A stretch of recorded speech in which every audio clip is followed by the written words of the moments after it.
Dans cette vidéo, on va parler de la mystérieuse sphère de Bouga. Ce mystère a fait le buzz sur Internet et a eu beaucoup d'échos sur les réseaux sociaux.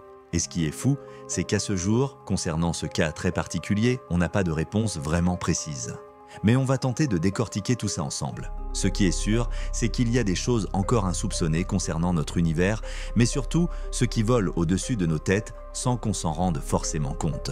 Mais tout d'abord, de quoi parle-t-on? C'est quoi la sphère de Bouga? Si comme moi vous suivez l'actualité des ovnis, vous n'êtes pas sans savoir que ces dernières années, on a filmé un petit peu partout sur la planète d'étranges sphères métalliques qui volent dans le ciel, qui ne font pas de bruit. Elles se laissent photographier, filmer, et puis elles disparaissent. Ces orbes métalliques les font souvent un demi-mètre de diamètre environ. Elles ont souvent été observées par tout un tas de personnes et par des pilotes, des radars, et elles apparaissent dans des rapports déclassifiés du Pentagone aux États-Unis. Leur origine, leur fonction et leur mode de propulsion restent totalement inconnus, puisque la plupart du temps, ces objets disparaissent. On pense quand même au premier abord à une technologie anti-gravité et de camouflage furtif. Mais on n'a aucune preuve formelle. Et dernièrement, en Colombie, il s'est passé un événement très particulier qui est venu changer la donne sur ces sphères. Tout ça s'est passé le 2 mars 2025 dernier dans le nord-ouest de la Colombie, au-dessus de la ville de Bouga, d'où le nom de la sphère. Bouga, c'est une région plutôt agricole et Bouga est une localité de quelques dizaines de milliers d'habitants. Et ce jour-là, de nombreux témoins ont observé cette sphère très étrange dans le ciel de la ville. Ces témoins-là ont filmé ce qu'ils ont observé avec leur téléphone. Alors, comme vous le voyez, ils ont observé une sorte de sphère métallique de 50 cm de diamètre environ qui flottait dans le ciel de la ville. Cette vidéo est très intéressante puisqu'un témoin filme la sphère de très près. On voit un objet qui se balade au-dessus des faubourgs de la ville. Et la sphère a, semble-t-il, un drôle de comportement. Elle monte, elle descend, elle change subtilement de direction.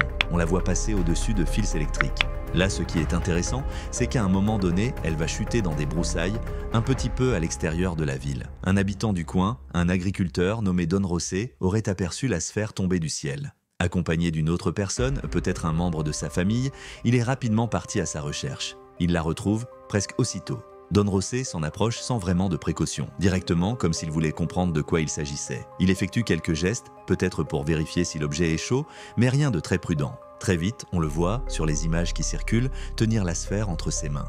L'habitant en question, Don José, ne perd pas de temps. Il se dirige droit vers l'objet et le récupère. Il s'est ensuite largement exprimé dans les médias locaux, expliquant que la sphère mesurait environ 50 cm de diamètre et qu'elle lui semblait étonnamment légère pour un objet métallique. Il estimait son poids à environ 2 kg. Les photos prises ce jour-là montrent une sphère parfaitement lisse, sans la moindre trace de soudure, de joint, de vis ou de boulon. Elle semble avoir été façonnée d'un seul bloc. Et surtout, sa surface est recouverte de gravures étranges. On y distingue des motifs géométriques, parfois en forme de croissant de lune, ainsi que des symboles qui ressemblent à des runes ou à des glyphes anciennes. En son centre, on aperçoit une structure rappelant une sorte de circuit intégré, incrusté dans la structure de cette sphère, mais qui n'explique toujours pas son utilité. Don José aurait remis la sphère à un laboratoire de recherche dirigé par un certain Luis Velasquez, radiologue de formation, chargé d'analyser et d'expertiser l'étrange artefact. Plusieurs examens ont été réalisés. Et première surprise, une fois pesée avec précision, la sphère s'est révélée beaucoup plus lourde que prévu, 11 kg. Soit elle a gagné du poids entre-temps, soit l'estimation initiale de l'agriculteur était simplement erronée. Où on rejoint notre hypothèse de début de vidéo, c'est que l'on a affaire ici à une technologie utilisant l'antigravité, l'objet étant moins lourd quelques secondes après avoir atterri. La sphère a ensuite été examinée en détail sous la supervision de Luis Velasquez. Des radiographies ont permis de révéler une structure interne étonnante. L'objet serait constitué de 3 couches métalliques imbriquées, formant des sphères concentriques à la manière de poupées russes.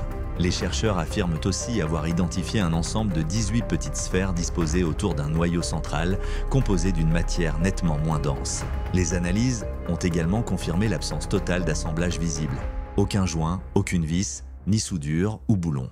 La sphère semble avoir été fabriquée dans un seul bloc. Et les experts sont formels, il s'agit d'un objet de fabrication artificielle. Concernant les mystérieuses inscriptions gravées à sa surface, qui rappellent des écritures anciennes, les chercheurs n'ont pas réussi à les interpréter. Leur signification reste encore inconnue. Avec la diffusion de ces informations, les spéculations n'ont pas tardé à envahir Internet. De nombreuses théories ont vu le jour, certaines affirmant que la sphère aurait des propriétés étranges. Elle serait capable de perturber les ondes radio, de produire une forme de plasma, voire même de modifier la gravité. À l'heure actuelle, les analyses officielles de cette mystérieuse sphère seraient toujours en cours. Ce qui est étrange dans cette histoire, c'est que les scientifiques qui ont analysé cette sphère n'ont pas mentionné de quel métal elle était constituée. Il faut savoir aussi que la zone où laquelle la sphère de Buga a atterri, notamment au niveau du sol, montre toujours de signes de discoloration, un peu comme si le sol avait été irradié. Les chercheurs ont aussi noté plusieurs choses très intrigantes concernant cette sphère. Ils ont noté que la sphère restait froide au toucher, même lorsqu'elle est exposée à des températures élevées ou lorsqu'on y verse de l'eau. Ils ont aussi noté qu'elle émettait une fréquence de 89 Hz. Ils ont également trouvé des preuves physiques de l'existence de fibres optiques minuscules encapsulées dans cette sphère directement. S'il y a des fibres optiques, cela veut dire très certainement que l'on a affaire à un drone d'observation ici, qui a la capacité de détecter et de transmettre de l'information. Mais comme je vous le disais, les examens se poursuivent. Et de nouvelles informations devraient, espérons-le, émerger très prochainement. Une chose est sûre, il est très peu probable que cette sphère soit un objet de fabrication humaine. Très probablement que cet objet a une origine extraterrestre. Je vous laisse le soin de vous faire votre propre avis. Dites-moi ce que vous en pensez en commentaire.